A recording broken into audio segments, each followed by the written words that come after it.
सदवन्द्याणं तिगुणहितमधुरविशदपकाणं हन्तातीतगुणाणं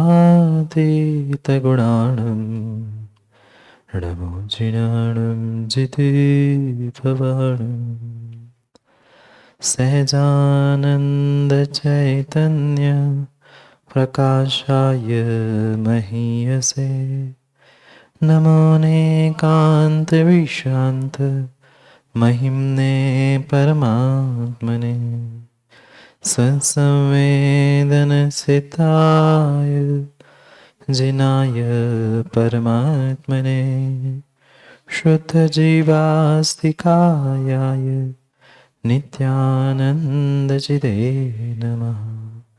नमो हरिहन्ताणं नमो सिद्धाणं नमो मायरीयाणं नमो वत्सायाणं नमो लोय सर्वसाहं।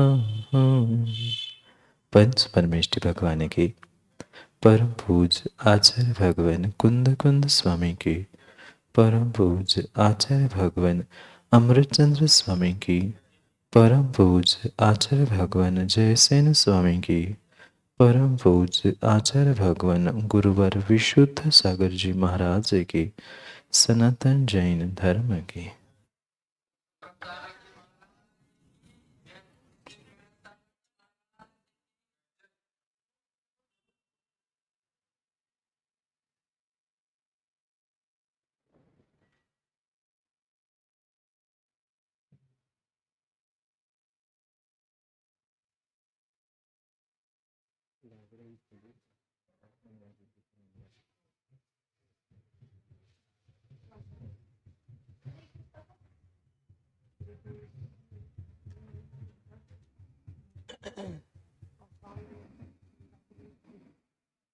अंतिम निर्देश।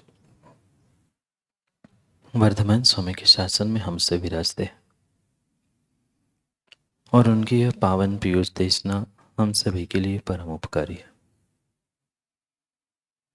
उपकारमयी देशना को समझने के लिए जो अनुयोगों की व्यवस्था थे, उन अनुयोगों में महान अनुयोग द्रव्यानुयोग और द्रव्यानुयोग के रहस्य को समझने के लिए हम सभी यहाँ पर पंचास्तिकाय ग्रंथ का स्वाध्याय कर रहे हैं। भव्यात्माओं, आचार्य प्रवर कुंद कुंद स्वामी ग्रंथराज पंचास्तिकाय में हम सभी भव्यों के लिए 5 अस्तिकायों के निमित्त से इस पंचास्तिकाय को वस्तु स्वरूप के रूप में समझा रहे थे और वस्तु स्वरूप को समझने के लिए अनेकांत स्यादवाद परम आवश्यक था। इसलिए उस अनेकांत स्यादवाद का जो प्राण था सप्तभंगी, उस सप्तभंगी को भी आचार्य भगवंत हमें समझा रहे थे। वस्तु एक होने पर भी उसे कई अपेक्षाओं से, कई दृष्टि से समझा जा सकता है और उन कई दृष्टि, कई अपेक्षाओं से जो उस वस्तु को समझने की कला है, कहने की कला है, उसे ही आचार्य भगवंत सप्तभंगी कहते हैं। वस्तु कितनी?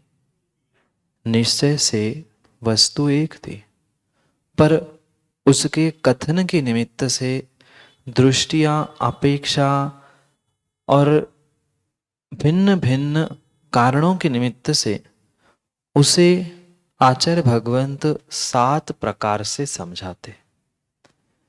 क्योंकि जैसे मां भोजन में कोई भी व्यंजन बना दिया जाए, दाल, चावल, गेहूं या एकाध और कोई अनाज का प्रयोग करके भोजन बनाया जाता है, ऐसे ही बिल्कुल हमें इन तत्वों के निर्णय में भी समझने की आवश्यकता है। वस्तु वही और वैसी ही है, पर उसको बनाने की और प्रस्तुत करने की, कहने की कला ये 7 भंग रूप होती है। प्रश्न ये भी था कि ये 7 ही भंग क्यों बने, उस 7 से अधिक या 7 से कम क्यों नहीं कहे?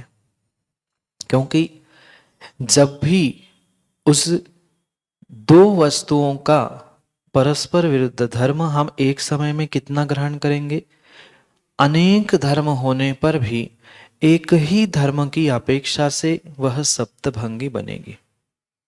पुनः पुनः समझना, टीका तो हम 10 मिनट में पढ़ लेंगे, पर ये गहरे रहस्य को समझने की आवश्यकता है कि जब भी सप्तभंगी बनेगी वह एक अपेक्षा से बनेगी और एक की अपेक्षा मां एक के लिए ही होगी, दूसरे के लिए नहीं होगी। जैसे हमने स्याद अस्ति स्याद नास्ति ये विवक्षा या ये सप्तभंग बनाए, वहां पर स्वचतुष्टय की पर चतुष्टय की आदि की अपेक्षा से जो हमने व्याख्यान किया वह मात्र वही की अपेक्षा थी, उसी सप्तभंगी की अपेक्षा थी। अन्य स्थानों पर अस्ति नास्ति स्वचतुष्टय पर चतुष्टय लगाने की आवश्यकता नहीं थी। और इसी कारण से कल भी हमने यह निर्णय किया था कि स्याद अशून्य, स्याद शून्य, अशून्य शून्य आदि वह सप्तभंगी बनाई थी। भले ही वस्तु में अनेक धर्म होने पर भी, अनेक अंत होने पर भी, उसमें से एक समय में एक को ही या एक ही दृष्टि को ग्रहण किया जा सकता है। अगर हमने अस्ति की मुख्यता से कथन प्रारंभ किया है तो हमें 7 भंगों में अस्ति को ही ग्रहण करना होगा। अस्ति यानी होना, मौजूदगी। फिर दूसरा भंग बनाते समय उसी वस्तु का प्रतिपक्ष ग्रहण करना होगा, ना कि दूसरा भंग किसी दूसरे अपेक्षा से, तीसरा भंग तीसरी अपेक्षा से, चौथा भंग चौथी अपेक्षा से। ऐसा उस वस्तु तत्व की प्ररूपणा में नहीं होगा। समझ में आया क्या? कल कई दृष्टांतों से हमने इसको समझने का प्रयास किया था। तो पुनः इस विषय पर हम निर्णय करना चाहते हैं कि एक ही अपेक्षा से एक समय में सप्तभंगी बनेगी, एक अपेक्षा दूसरे सप्तभंगी में, दूसरी अपेक्षा पहले में नहीं लगेगी।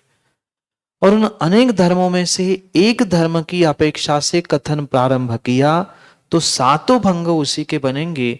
वह दूसरे भिन्न अपेक्षाओं को वहां उस सप्तभंगी में ग्रहण नहीं किया जाए। पर पुनः ये प्रश्न था कि वह 7 ही क्यों बने? हमने गणित के माध्यम से समझा था, जो कॉम्बिनेशन, परम्यूटेशन आदि गणित के कुछ सूत्र है, उन गणित के सूत्रों के कारण से वह परिपूर्ण रूप से 7 ही बने थे, 7 से कम नहीं बने। क्योंकि मूल अपेक्षा हमारी एक थी उस अस्ति नास्ति भंग में, अस्ति यानी होना। और एक बात हमने पकड़ ली, उसका ही प्रतिपक्ष क्या था? पक्ष प्रतिपक्ष समझ में आ रहा है? पक्ष का प्रतिपक्ष अस्ति का नास्ति था। तो ये 2 भेद बन गए थे और तीसरा हमेशा ही बनने वाला अवाच्य या अवक्त। अब हमें इन 3 का ग्रहण करना है। 3 में से ऐसा संयोजना ऐसी बनानी है कि वह रिपीट भी नहीं हो और कोई छूटे भी नहीं। तो ऐसा जब भी हम संयोजना को प्राप्त कराएंगे तो वह मात्र और मात्र 7 ही प्रकार से बनेगी। क्यों? क्योंकि उन तीनों में से एक एक बार ग्रहण करोगे तो 3, 2 बार ग्रहण करोगे, 2 को एक साथ करोगे तो भी 3, और तीनों को एक साथ करेंगे तो एक ही बार। क्रम आगे पीछे हो सकता है, चाहे आप शक्कर में दूध मिला लो या दूध में शक्कर मिला लो, बात एक ही सी थी। हमने मिर्च, नमक और खटाई के द्वारा भी समझा था। आप चाहे नमक में मिर्च या मिर्च में नमक मिला दो, स्वाद वही आएगा। ऐसे ही इसलिए वह रिपीटेशन को नहीं होने देते हुए भी वास्तविकता में 7 ही भंग बनते हैं, 7 से अधिक नहीं और 7 से कम नहीं। कम करेंगे तो छूट जाएगा, और अधिक बनते ही नहीं है, इसलिए ये सप्तभंगी बनी थी। फिर अनेक प्रकार की सप्तभंगी बनाने के उपरांत हुकुमचंद जी, परसों का अपना प्रश्न एक अटका हुआ था, वह हमने उस जीव को लेकर सप्तभंगी को समझना प्रारंभ किया था। जीव है पर वह जीव नहीं है, ऐसा वहां पर भंग दूसरा नहीं बनेगा। कल अशून्य और शून्य के सप्तभंगी समझते हुए हमने समझा था, अस्ति नास्ति विषय उस सप्तभंगी में हो गया। अब हमारा पहला भंग था जीव है या स्यात् जीव। क्या अगला भंग पंडित जी बना भी तो क्यों बना? बनने के लिए तो कल भी बन गया था। हाँ,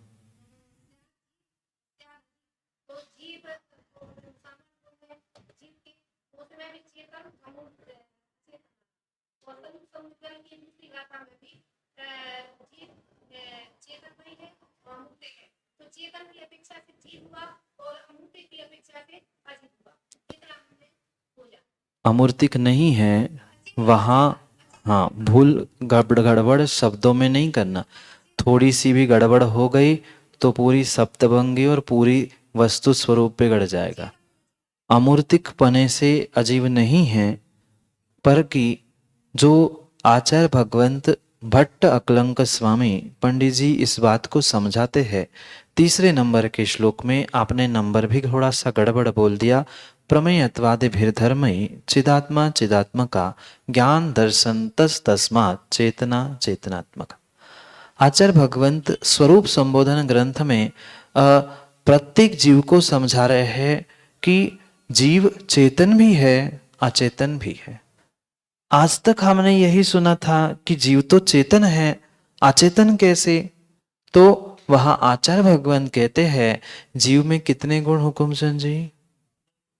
अनंत गुण। उन अनंत गुणों में से जीव का चेतन गुण कौन सा है? उस ज्ञान दर्शन के अलावा भी कुछ गुण जीव में है कि नहीं?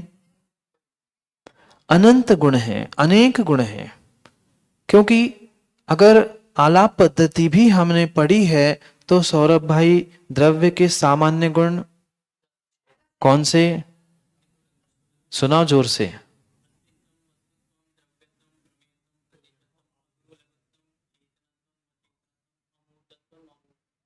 मूर्तत्वम अमूर्तत्वम द्रव्याणाम 10 सामान्य गुण।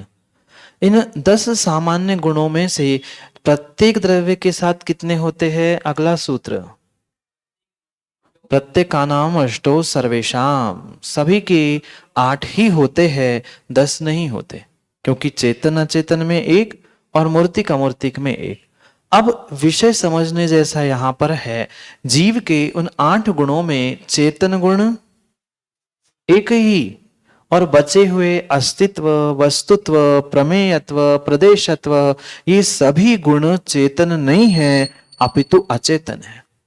और जो चेतन के साथ होता है वो जीव होता है, और अचेतन के साथ होता है वो अजीव होता है। इस अपेक्षा से जब हम सात जीव ये भंग बनाएंगे तो दूसरा भंग बनेगा सात अजीव। पर क्यों? भंग तो हमने 7 बन गए थे, भंग बनाने में हमें विकल्प नहीं था, पर अपेक्षा भी तो समझ में आनी चाहिए। 7 जीव किस अपेक्षा से? चेतन गुण अपेक्षा से। फिर 7 अजीव अचेतन अन्य गुणों की अपेक्षा से 7 अजीव। अब आगे की बात सीधी सी है, दोनों एक साथ चेतन अचेतन दोनों जीव में है, इसलिए 7 जीव 7 अजीव, 7 जीव अजीव। फिर चौथा 7 अवक्तव्य, क्योंकि कह नहीं सकते एक साथ। बाकी तो उसका फिर एक दूसरे के साथ संयोजना करते हुए 7 भंग बनेंगे।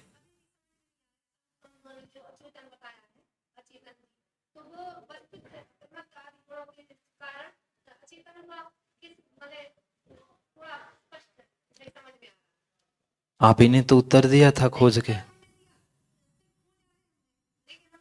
पंडित जी को फोन किया होगा। पक्के में।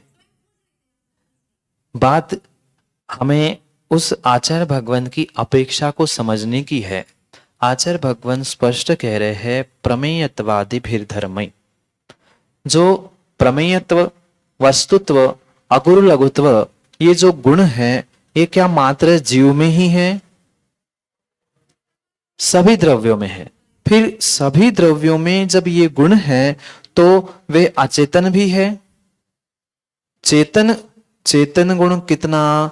जिसमें चेतना है, जिसमें ज्ञान दर्शन है, वो ही चेतन गुण है। ये बात स्वीकार है। फिर जहां ज्ञान दर्शन नहीं है, चेतना नहीं है, ऐसे कैसे कितने गुण हुए? शेष जितने भी गुण हैं उसमें ज्ञान दर्शन है क्या? वस्तुत्व में ज्ञान दर्शन है, प्रदेशत्व में ज्ञान दर्शन है? नहीं है। ज्ञान दर्शन में प्रदेशत्व होना और प्रदेशत्व में ज्ञान दर्शन होना, इसमें अंतर है। समझ में आया हुकुमचंद जी? वस्तुत्व, प्रमेयत्व, अगुरु लघुत्व में ज्ञान दर्शन होना और ज्ञान दर्शन में प्रदेशत्व आदि होना, यह भिन्न विषय है। प्रदेशत्व तो इसमें भी है, प्रदेशत्व इसमें भी है, पर उस प्रदेशत्व में ज्ञान दर्शन, ज्ञान या ज्ञान दर्शन रूप चेतनत्व है क्या? नहीं है। पर इस जीव में जहां ज्ञान दर्शन है वहीं पर प्रदेशत्व है, इसलिए कथनचित प्रदेशत्व में ज्ञान दर्शन कहा जा सकता है, पर ज्ञान दर्शन जहां है वहां प्रदेशत्व होता ही है। ऐसा हम उल्टा गणित नहीं लगा सकते। समझ में आई? पुनः समझना, प्रदेशत्व आदि गुण चेतनत्व है कि अचेतनत्व है?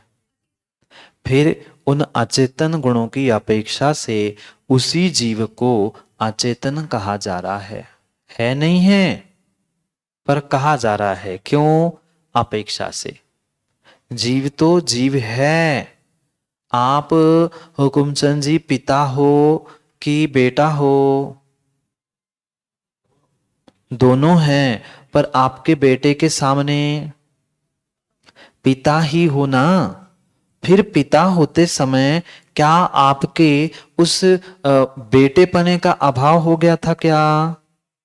नहीं हुआ था।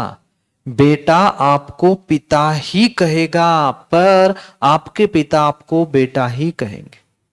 तो पिता की अपेक्षा से आप बेटा हो, ऐसे ही उस चेतन गुणों की अपेक्षा से जीव चेतन है और अचेतन गुणों की अपेक्षा से जीव ही अचेतन है।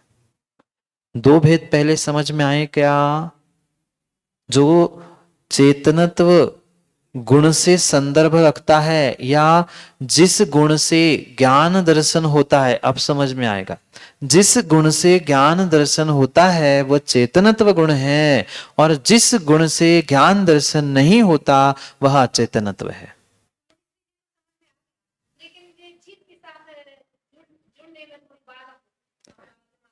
बाधा आज तक माँ इसी कारण से आई है कि हमने ये वस्तु स्वरूप की नई नई व्याख्याओं को नहीं समझा।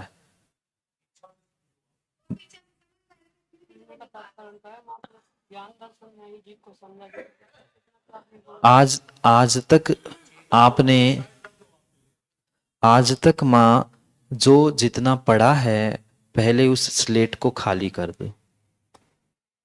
कभी भी तत्वों का निर्णय पंडित जी तभी होगा जब पुरानी बातों को हम अलग कर देंगे। पुरानी बात दिमाग में, मां पुरानी लगार अगर दिमाग में बैठा रहेगा तो नई बात कभी पचा नहीं सकते।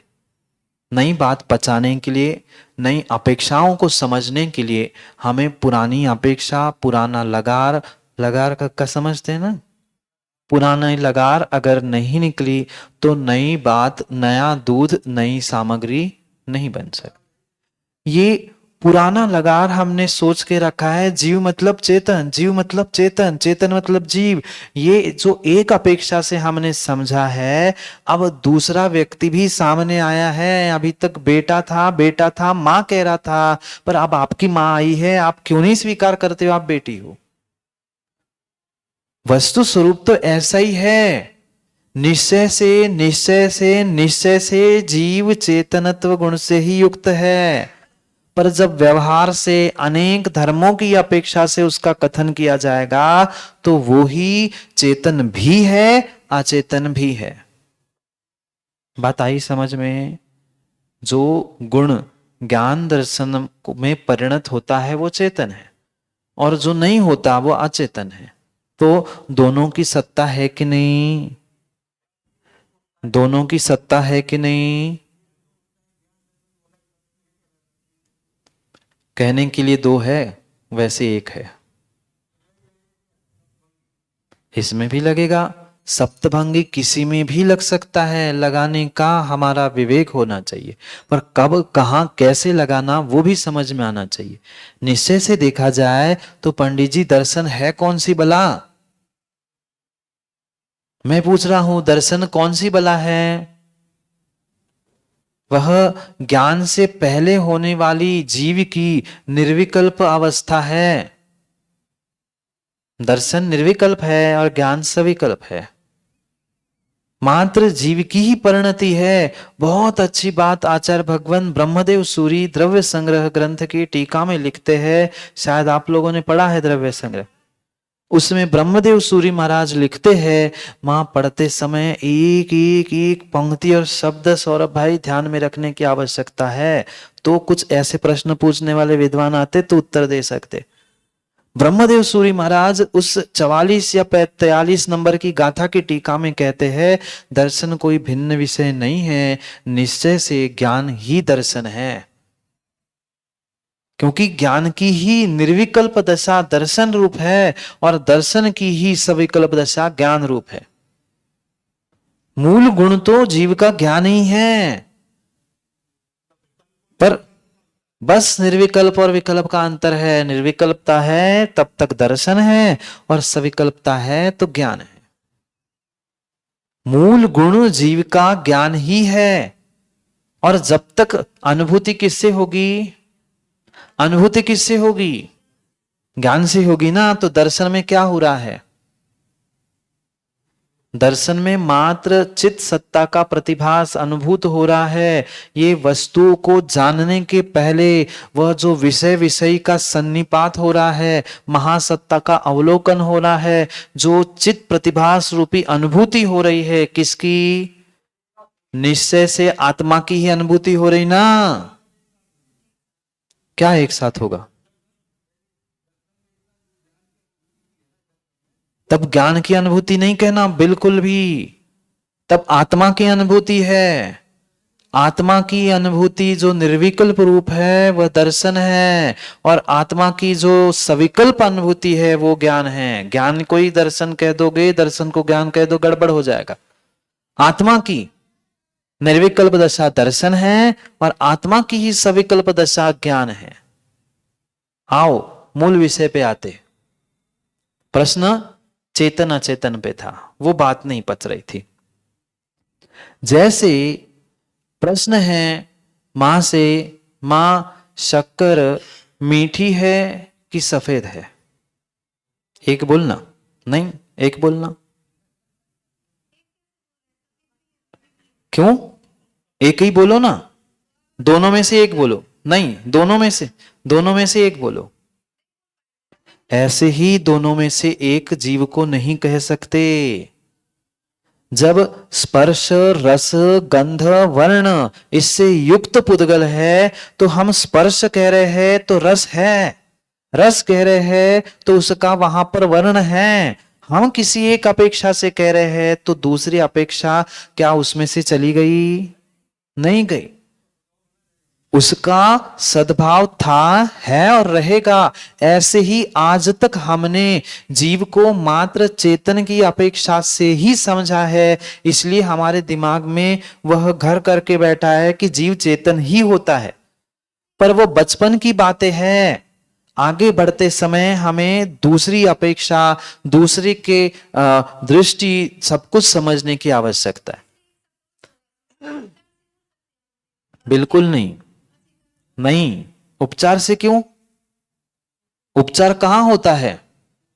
उपचार की परिभाषा क्या है? मैं आपसे पूछना चाहता हूं, उपचार की परिभाषा क्या है? भेद रूप नहीं, बिल्कुल नहीं, भेद भिन्न है हुकुमचंद जी, उपचार भिन्न है। बिल्कुल संयोग दशा भी उपचार नहीं है।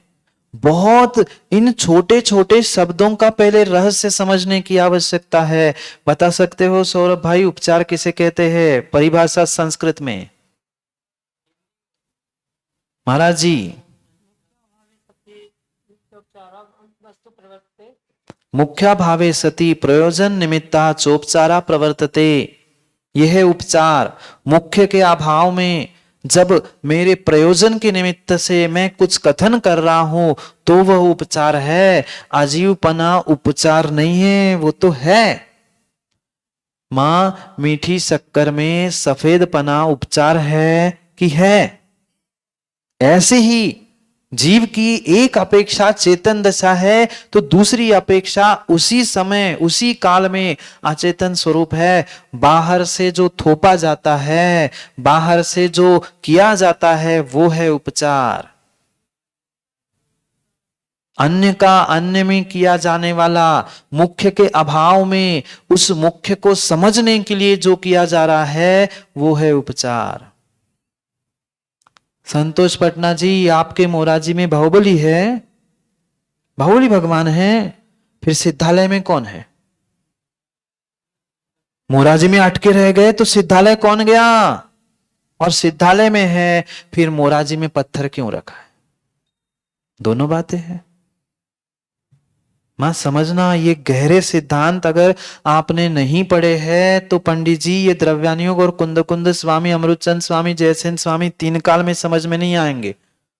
भूल यही हो रही हुकुमचंद जी, जीवों ने छोटे छोटे ग्रंथों को नहीं पढ़ा है। न्याय दीपिका, परीक्षमक सूत, आला पद्धति, इनको पढ़े बिना बड़े बड़े ग्रंथ पढ़ने के लिए बैठ गए, वह तत्वों का विपर्यास हो गया। प्रश्न उत्तर देने के लिए आपको मैंने समय दिया था, इनसे चर्चा कर रहे थे। बोलो काका, बाहुबली भगवान है, यहां भगवान है, तो सिद्धालय में कौन गया? और सिद्धालय में गए तो यहां इनको भगवान मान के क्यों माथा टेक रहे? घर में पिताजी की फोटो है, पिताजी की फोटो है, पिताजी है? नहीं है, पिताजी नहीं है, बाहुबली भगवान नहीं है। मुख्य का अभाव होने पर, मुख्या भावे सती, याद कर लो भैया जी, मुख्या भावे सती, मुख्य का अभाव होने पर जो प्रयोजन हमारा सिद्ध करना था, हमें सामने तो बाहुबली है नहीं, वो तो चले गए सिद्धालय में, फिर मैं उनको पूजू कैसे, मानू कैसे? मेरे आने वाली पीढ़ी को या मुझे उन बाहुबली का इतिहास कैसे पता चले? इसलिए ये पत्थर की प्रतिमा, उनके आकार की बेल, लता आदि सब रूप बनाकर हमने उसमें उपचार किया, स्थापना की, एक प्रतीकात्मक उसमें जो स्थापना की, ये होता है उपचार। ऐसे आप में अजीवपने के उपचार किए क्या हुकुमचंद जी? आप में अजीवपने का उपचार किया है कि वास्तविकता में है? मुख्या भावे सती, मुख्य के अभाव में प्रयोजन की सिद्धि के लिए जो थोपा जा रहा है, जो लगाया जा रहा है, जो स्थापना की जा रही है, वो है उपचार। भगवान में, प्रतिमा में, पत्थर में तो संस्कारों के द्वारा हम कर रहे हैं। ये आदिनाथ भगवान, क्या चंद्र बनाने से वे चंद्र प्रभु हो गए? ये मंत्रों के द्वारा हमने उपचार किया, स्थापना की।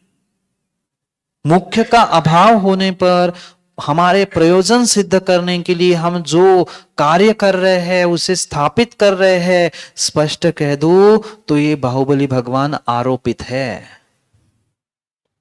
हाँ काका, आरोपित है, पर वो हथकड़ी वाले आरोपित नहीं है, ये भगवान का आरोप किया है। यहां अजीवपने का आरोप नहीं है, वस्तुत्व, अस्तित्व, प्रमेयत्व आदि आरोपित गुण है कि हुकुमचंद जी है ही। फिर आरोप कैसा, उपचार कैसा? इसलिए उपचार कथन नहीं है, किंचित भी उपचार कथन नहीं है, वास्तविकता है, बस दृष्टि भिन्न भिन्न है। भाई कोई नीचे से देखेगा, नीचे से कहेगा तो कहेगी ऊपर बाहुबली भगवान है, पर जहां आदिनाथ भगवान है वहां जाकर कोई किसी से पूछो वो कहेगा नीचे है। भगवान है कहां?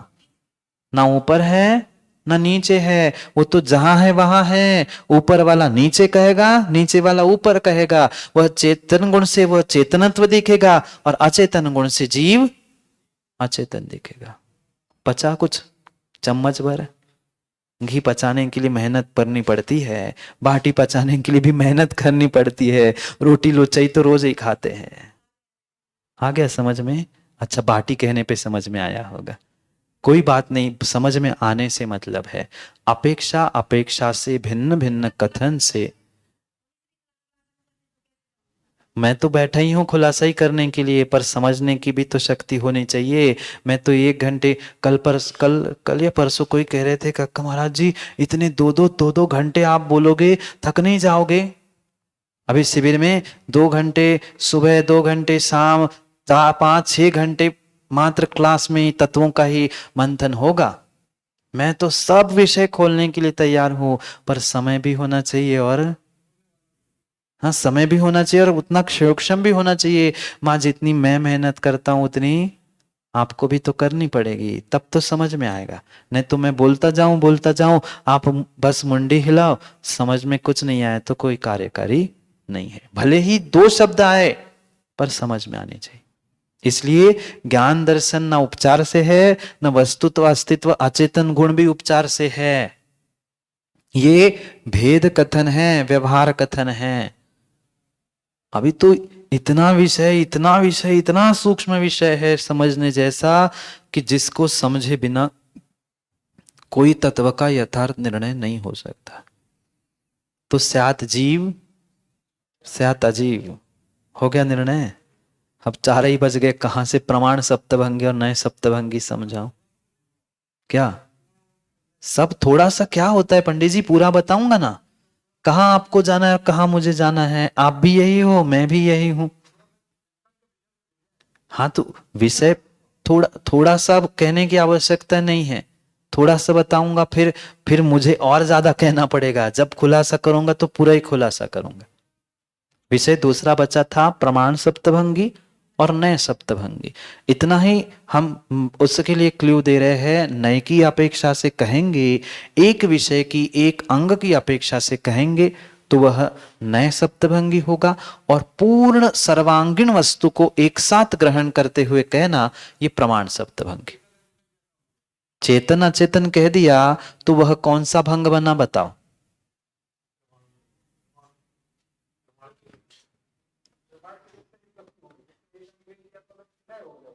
तो जो हमने अभी ये स्यात् जीव स्यात् अजीव ये भंग बनाए, ये नए सप्तभंगी है कि प्रमाण सप्तभंगी है? सोच समझ के बोलना, इतना ही आपके लिए आज के चिंतन के लिए क्ल्यू काफी है। क्योंकि वस्तु कितनी थी? पूर्ण थी। उसमें एक एक नए की अपेक्षा से हम समझ रहे थे, व्यवहार नए की अपेक्षा से उसमें भेद करते हुए चेतनत्व अचेतनत्व इन गुणों की अपेक्षा से समझा, भेद किया, वहां व्यवहार है। नए की अपेक्षा से है तो वह नए सप्तभंगी बना। अब प्रमाण और नए सप्तभंगी का और भी बहुत अच्छे तरीके से आचार्य भगवान ने उस न्याय दीपिका ग्रंथ में विस्तार किया है। कम से कम ग्रंथों के नाम ही लिख लो मां कहीं पे, जब कहीं पढ़ें या जब कहीं हमारे भाव पुण्य हो तब वह भी पढ़ने सुनने मिलेंगे। परीक्षामुख सूत्र, आलाप पद्धति और न्याय दीपिका, सुबह लगती परीक्षामुख सूत्र की कक्षा विस्तार से। अब वो YouTube पे देख लेना, आ नहीं पाते तो जहां पढ़ सको, जहां वो इतनी अच्छी व्यवस्था बनाई है व्यवस्थापकों ने कि घर बैठे तुम देख लो। नहीं आ पा रहे हो तो जब चाहे तुम 2 महीने बाद भी देखोगे तो भी तुम्हें देखने मिले, पर पढ़ना और देखना जरूरी है। तो कल उस सप्तभंगी प्रमाण सप्तभंगी और नए सप्तभंगी का खुलासा करेंगे, क्योंकि 4 बज गए हैं। क्या करें, समय का पता नहीं चलता ना पंडित जी। तत्वों के चर्चा करते समय समय का बोध नहीं होता। अभी टीका भी पढ़नी है अपन को, टीका पढ़ते हैं फिर अपन कल पुनः उस प्रमाण और नए सप्तभंगी पर विचार करें। कल हमने 7 भंग पढ़े थे, स्याद अस्ति, स्याद नास्ति, स्याद अस्ति नास्ति, स्याद अवक्तव्य, स्याद अस्ति अवक्तव्य, स्याद नास्ति अवक्तव्य, स्याद अस्ति नास्ति अवक्तव्य। ये 7 भंग पढ़े थे, उसकी अपेक्षा समझी थी, स्वचतुष्टय की अपेक्षा से, पर चतुष्टय की अपेक्षा से, स्वपर चतुष्टय की अपेक्षा से, स्वचतुष्टय और अवक्तव्य, पर चतुष्टय अवक्तव्य, स्वचतुष्टय पर चतुष्टय और अवक्तव्य। इस प्रकार से हमने ये 7 भंग कल अपेक्षा के साथ पढ़े थे। संभवती, ये संभव होते हैं, ऐसा कल हमने पढ़ा था। गाथा नंबर 14 तात्पर्य टीका आचार्य भगवंत जयसेन स्वामी आगे क्या कहते हैं उसे पढ़ते हैं। ये बात समझ में आई? 7 भंग संभवती मिल गया टीका में, तात्पर्य टीका जयसेन स्वामी की कल पढ़ा था अपन ने, उसमें ब्रैकेट में संभवती संभवती मिल गया। एक दूसरे को पेज नंबर बता दो तो ढूंढना नहीं पड़ेगा। संभवती यानी इस प्रकार से ये 7 भंग संभव है, संभव होते हैं। कितने होते हैं? 7 ही होते हैं। 7 से ना कम है ना 7 से ज्यादा है। कम करेंगे तो क्या होगा? छूट जाएगा, और अधिक करेंगे तो क्या होगा? रिपीटेशन होगा, पुनरावृत्ति होगी। इसलिए वे 7 ही है, 7 ही रहेंगे, 7 ही संभव है। किम कर तुम, कौन संभव है? मैं संभव हूं कि आप संभव है? कौन संभव है? क्या कहा? संभव है, संभव होता है। कौन संभव होता है? किम कर तुम, वह जो संभव है। कौन संभव होता है? दव्वम, द्रव्यम, द्रव्य संभव है। कैसा? द्रव्य तो है, पर द्रव्य 7 प्रकार का संभव है। द्रव्य कितना है? द्रव्य कितना है? द्रव्य कितने हैं? प्रश्न को समझो और उत्तर दो। अभी यहां द्रव्य कितना है? द्रव्य कितने हैं? कितने कहेंगे तो व्यवहार से 7 कहने पड़ेंगे, और कितना है वह निश्चय से एक ही है। वह द्रव्य 7 प्रकार से 7 भंग रूप संभव है। द्रव्य कितना संभव है? निश्चय से तो एक है, पर संभव कितने प्रकार से है? 7 भंग रूप 7 प्रकार से है। पुनः समझना, हम उसके 7 टुकड़े नहीं कर रहे हैं, पर उसे ही हम 7 प्रकार से समझ रहे हैं, इसलिए वह 7 प्रकार से संभव है। 7 द्रव्य संभव। द्रव्य कितना है? एक ही होने पर 7 अपेक्षा से 7 भंगों से वह 7 रूप है। ऐसा 7 रूप द्रव्य संभव है। पुनः क्या कहा? खू, खू यानी स्फुटम, स्फुटम यानी स्पष्ट रूप से, निश्चय से। निश्चय नए से पंडित जी नहीं। ये बहुत सारे जीवों का भ्रम है और भूल है। वह निश्चय को निश्चय नहीं ही कहते हैं। एक निर्धारात्मक निश्चय है, एक निर्णयात्मक निश्चय है। यहां उस निर्धारात्मक निश्चयात्मक स्पष्ट रूप से जो निर्णय है उसके लिए यहां निश्चय खू कह रहे हैं। वहां निश्चय नए नहीं कहा। समझ में आया? द्रव्य वास्तविकता में निश्चय से ऐसा है और व्यवहार से ऐसा। यहां वो जो खू यानी निश्चय कहा है वो स्पष्ट रूप से निर्णित है। वस्तु स्वरूप दोनों का है। निश्चय से भी वस्तु स्वरूप होगा, व्यवहार से भी वस्तु स्वरूप होगा, पर यहां स्पष्ट है निर्णय रूप। 7 भंग रूप द्रव्य संभव है, ऐसा निश्चय निर्णय स्पष्ट रूप से कर लो। निश्चय नए भिन्न है और व्यवहार नए भिन्न है। वस्तु स्वरूप का कथन कौन सा नए करेगा? सोच समझ के बोलना हुकुमचंद जी। निश्चय नए कि व्यवहार नए, वस्तु स्वरूप का व्याख्यान कौन करेगा? मां अभी तो निश्चय कह रहे थे। निश्चय से वस्तु स्वरूप का कथन नहीं होगा, दोनों से कथन होगा तो ही वह वास्तविक वस्तु स्वरूप है। पर यहां कोई वास्तविकता निश्चय से कुछ नहीं कहा जा रहा है, स्पष्ट रूप से निर्णय करने योग्य है। खु स्फुटम स्पष्टम, स्पष्ट रूप से क्या है, द्रव्य 7 भंग वाला है, ऐसा स्फुटम, ऐसा खु यानी निश्चय से निर्णय कर लो, ऐसा यहां पर कहा। आगे पढ़ते हैं। कथम भूतम, किस प्रकार से है भाई? प्रश्न किया शिष्य ने गुरुजी से, गुरुजी आपने कहा द्रव्य स्पष्ट रूप से 7 भंग वाला है, सप्तभंगी द्रव्य है। फिर द्रव्य सप्तभंगी है तो वह किस प्रकार से संभव है? कारण भी तो बताओ। ये तो समझ में आ गया कि संभव है, 7 प्रकार से द्रव्य होता है, पर वह कैसे संभव है, किस प्रकार से संभव है? कथम भूतम, किस प्रकार से? उत्तर देते हैं सप्तभंगम। द्रव्य 7 भंगों की अपेक्षा से 7 रूप है, 7 वस्तु नहीं। 7 रूप होना और 7 वस्तु बनना, इसमें अंतर है। समझ में आया अंतर? 7 वस्तु नहीं है, एक ही वस्तु 7 रूप है। जैसे कभी इंद्रधनुष देखा?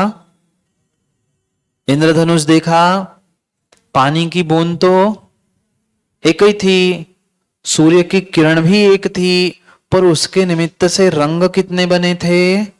7 बने थे। वे कभी कम दिखे, वे कभी ज्यादा हुए नहीं हुए। दिखाई नहीं दे वो भिन्न विषय है, पर बनेंगे कितने? 7 रंग का ही इंद्रधनुष होता है। एक नहीं, अनेक प्रकार से हम सप्तभंगी की सिद्धि कर सकते हैं। जब एक पानी की बूंद और एक सूर्य किरण से उसका परावर्तन होके जितने भी रूप बनेंगे वे 7 से अधिक नहीं है और 7 से कम नहीं है। ऐसे ही एक ही वस्तु, एक ही जीव देख रहा है, पर दोनों का जब संघर्षण होगा, संगठन होगा, 7 रूप से 7 भंग बनेंगे। समझ में आया? ये दूसरा तर्क है सौरभ भाई। पानी की एक बूंद, सूर्य की एक किरण, दोनों के मिलने से 7 रंग बन रहे हैं। ऐसी ही एक ही वस्तु, एक ही व्यक्ति, पर उसकी दृष्टि, उसकी अपेक्षा उसको 7 रूप बना रही है। विज्ञान, गणित, वैदिक विज्ञान, सबसे हम सिद्ध कर सकते हैं 7 ही है, 7 से ना कम है ना ज्यादा। समझ में आया? किस प्रकार से है द्रव्य संभव? द्रव्य का होना किस प्रकार से संभव है? सप्तभंगी की अपेक्षा से 7 प्रकार का संभव है। आगे पुनः कहते हैं कि केन, ये सप्तभंग रूप से संभव होता है, किसके द्वारा होता है ये और बता दो। आचार्य भगवंत उस षट कारक का प्रयोग करते हुए पूछ रहे हैं, कर्ता कौन, कर्म क्या, करण साधन क्या है, किसके लिए हो रहा है, किससे हो रहा है, किस पर हो रहा है, किसका हो रहा है, ये सब कुछ कहते हुए उस द्रव्य की विशिष्टता को समझा रहे। समझ में आया? द्रव्य संभव है, पहले तो कहा संभव है। कौन? द्रव्य। तो कैसे संभव है? सप्तभंग रूप। तो किसके द्वारा संभव है? कौन उसे संभव करा रहा है या कौन उसे सप्तभंग रूप करा रहा है? आदेश वशेण, प्रश्नोत्तर वशेण। प्रश्न और उत्तर, प्रश्न और उत्तर। इस प्रश्नोत्तर की अपेक्षा से वह 7 भंग रूप है। समझ में आया? प्रश्न पूछेगा तभी उत्तर मिलेगा, और जैसा प्रश्न पूछेगा वैसा ही उसका उत्तर भी मिलेगा। तो वस्तु कैसी है? वस्तु सप्तभंगी है, द्रव्य 7 भंग वाला है। किसने बनाया? केन, किसके द्वारा बनाया? आदेश के द्वारा। किसका आदेश? एक तो तीर्थंकर का आदेश भी हम कह सकते हैं, दूसरा प्रश्नोत्तर का आदेश, यानी प्रश्नोत्तर की अपेक्षा से। माना कि किसी ने पूछा ये क्या है, ये पेन है। फिर किसी दूसरे ने पूछा ये क्या नहीं है, ये कागज नहीं है। प्रश्न समझ में, प्रश्नोत्तर के द्वारा सात भंग कैसे बन रहे हैं उसको कह रहे हैं। किसी ने पूछा ये कौन है, जीव है। किसी ने पूछा ये कौन नहीं है, अजीव नहीं है।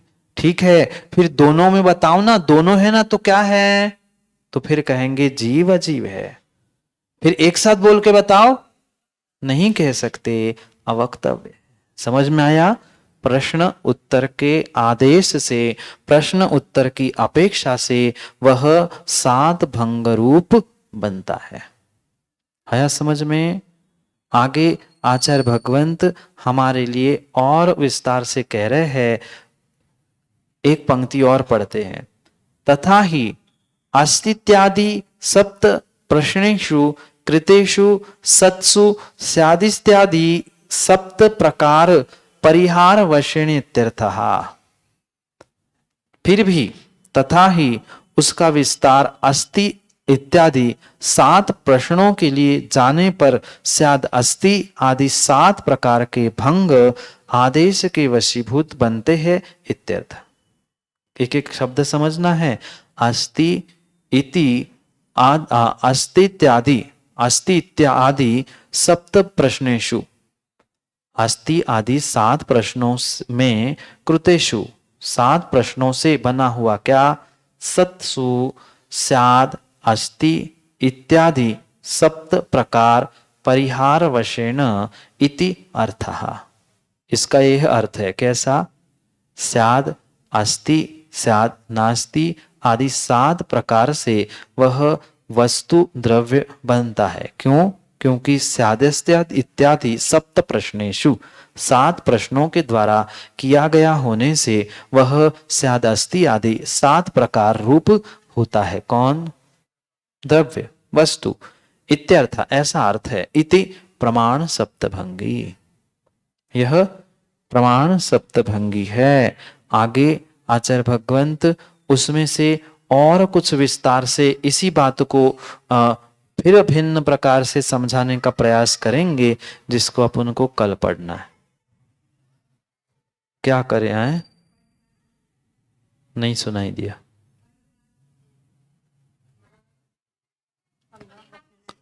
अच्छा, परिहार वशेन, इस प्रकार के प्रकार से निराकरण करते हैं। परिहार यानी निराकरण करना। किसका निराकरण? किसका?